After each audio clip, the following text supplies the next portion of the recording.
And I work on the top floor. I work down the hallway from the head, the director general.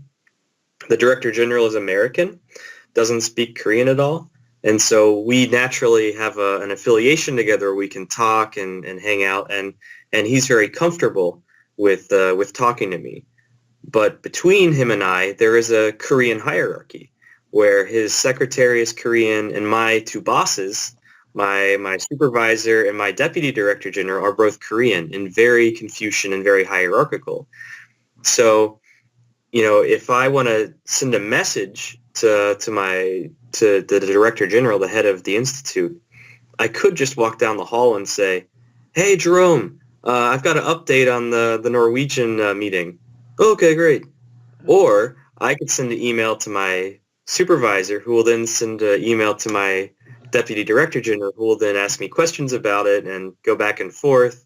And then I'll email his Korean secretary, and then she'll inform session, but maybe an over preoccupation with details and minutia.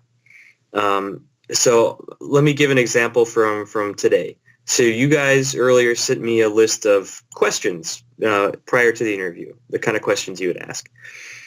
What would happen if you guys were Korean is you might end up obsessing for days about which font to use in that email, and whether to have a header or a conclusion statement or to have photos or anything, and you would just be worrying and obsessing and back and forth and, oh, what do we do, that you end up missing the interview or that you forget to send it altogether. Very masculine. Mm-hmm. I would say Korea is even more masculine than the U.S., and it's a different kind of masculinity. So in some respects, Korea feels like the U.S. would be in the 1950s. That sort of stuffy, starchy, everybody in a suit and tie, very strict and whatnot. Korea is a very competitive, a very hyper-competitive society. So it's this sort of, you would see it as a contradiction, a cognitive dissonance, where you have this collectivism on one side, this desire to be like everybody else and to follow the pack. But on the other side, in a social setting, to really stand out and to be better than everybody, or to be the best conformist, to be the best collectivist. Being considered very collectivist. What were your thoughts on that? Mm-hmm. Yeah, so South Korea is a very, very collectivist country, very, very conformist. In the U.S., we value our individualism, our sort of lone wolf attitudes. But in Korea, it's all about following the pack. It's all about blending in with the crowd. And that's influenced through Confucian philosophy. Confucianism comes from China, but due to the Cultural Revolution, it kind of got wiped out in China. And it only really fully exists as a day-to-day influence in Korea. And what Confucianism does is it sets very strict hierarchies on what your responsibilities and expectations are in society. So, children must be obedient to their parents. A wife must be obedient to her husband. A husband must be obedient to his parents and to his boss, and to his political leaders and to his drill sergeants, and on and on and on. So as a result, when you're working in a project, when you're working in a company, it's not your place to come up with new ideas. It's not your place to try to take the initiative. You have to pay close attention to social cues, to see what everybody else is doing. One visual example you'll get is at lunchtime in a company, where everybody on your work team, let's say there's 10, 20 people on your work team, they will all go to the same cafeteria or the same restaurant. In some cases, they'll almost always order the same meal off the menu. They'll all sit down at the same table, they'll all eat, they'll talk, and then they'll all get up at exactly the same time, and then leave together. Mm-hmm.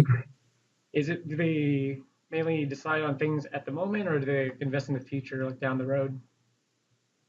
It's totally different here. That dichotomy of long term, short term, it just is different here. So in Korea, they do a diligent effort to make long-term plans.